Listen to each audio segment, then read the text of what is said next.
Mr. Branden, all of us here have been students of Objectivism for a good many years, and we are very concerned about what appears to be happening to Objectivism as a movement during the past year or two. Tonight we would like to direct our questions to that subject. Let me begin with this question. Why, in your opinion, does there appear to be such silence on the subject of Objectivism nationally, in the press and in other media? One seems to hear less about Objectivism than one heard many years ago.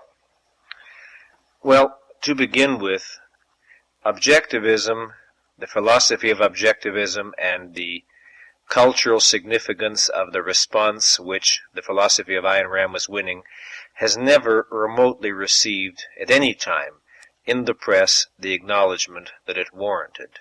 There never was a time when there wasn't largely a news blackout on the significance of people's response to the ideas of Objectivism.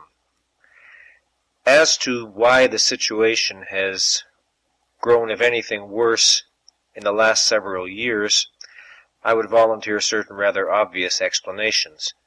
To begin with, as you know, Nathaniel Branden Institute closed approximately 19 or 20 months ago, and this institute had been one of the, if not the major forces or factors through which the philosophy of Objectivism was publicized and propagated nationally, aside, of course, from Miss Rand's books themselves.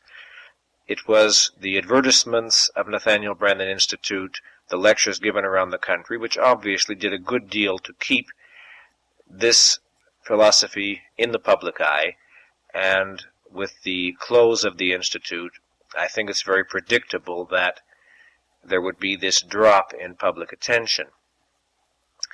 A second factor would be that to date there have been no other Objectivist writers appearing on the scene, writing on Objectivism, spreading these ideas further, or applying them to their own fields.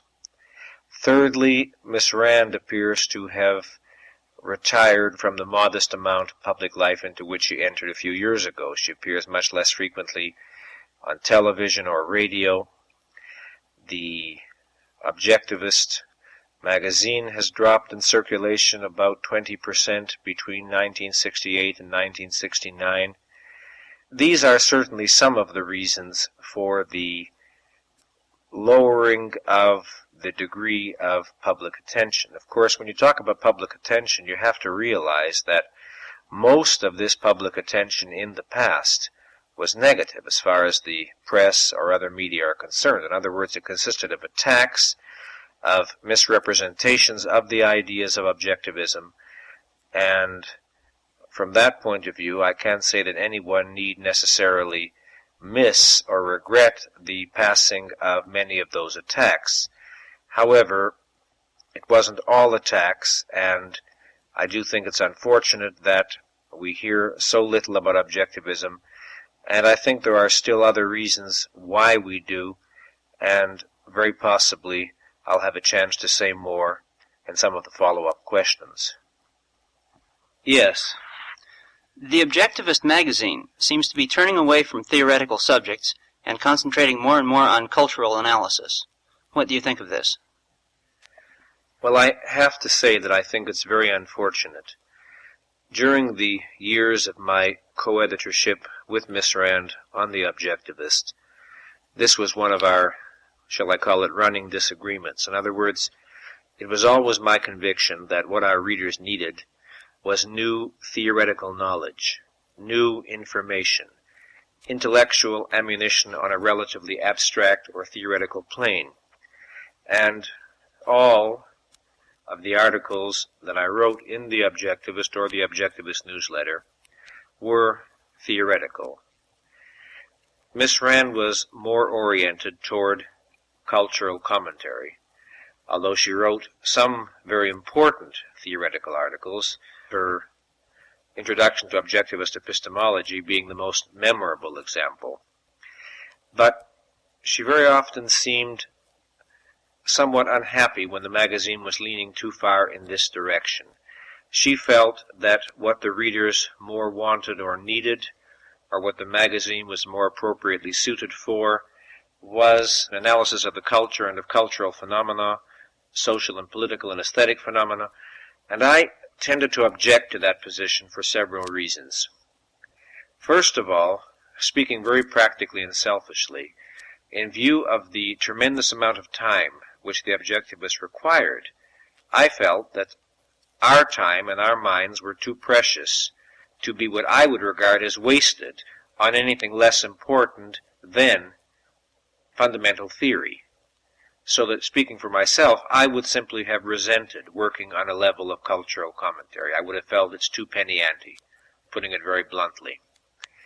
But secondly, thinking in terms of the best, the most intellectual, and the most intelligent of our readers, some of whom I hope would be future teachers or writers, what they needed, in my judgment, then and now, is not explanations of what is wrong with presidential speeches or other such socio-cultural phenomena.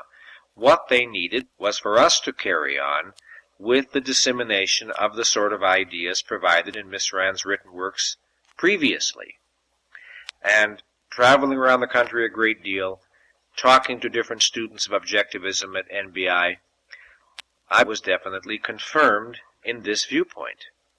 In other words, I was told that that is what they wanted more of, pretty consistently. There always were some people who wanted more narrow, contemporary political commentary, but I would say they were in a minority.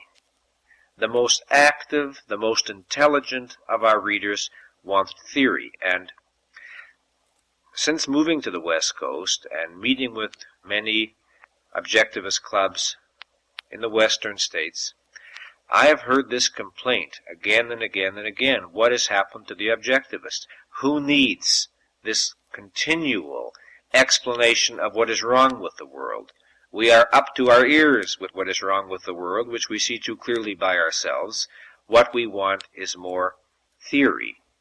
And a fair number of these people have told me that they don't any longer open the pages of the Objectivist with the interest or enthusiasm that they did in the past, and that they are not necessarily going to resubscribe when their subscription is up, because what they are being offered now is not worth what the magazine was once worth to them. And I think this has a good deal to do with the drop in circulation in the Objectivist. Of course, there are other reasons for that, because a major source of building the circulation was the activities of Nathaniel Branden Institute, but I still think this factor is a very, very important one. And it's my personal conviction that unless the editorial policy changes, unless something new happens, next year there will be another drop in circulation of another 20%, and at that point, it is very unlikely that the Objectivist will exist long into the third year. Very likely there will be some announcement that Miss Rand has decided to write some new book requiring her full time, and that will be the end of the Objectivist.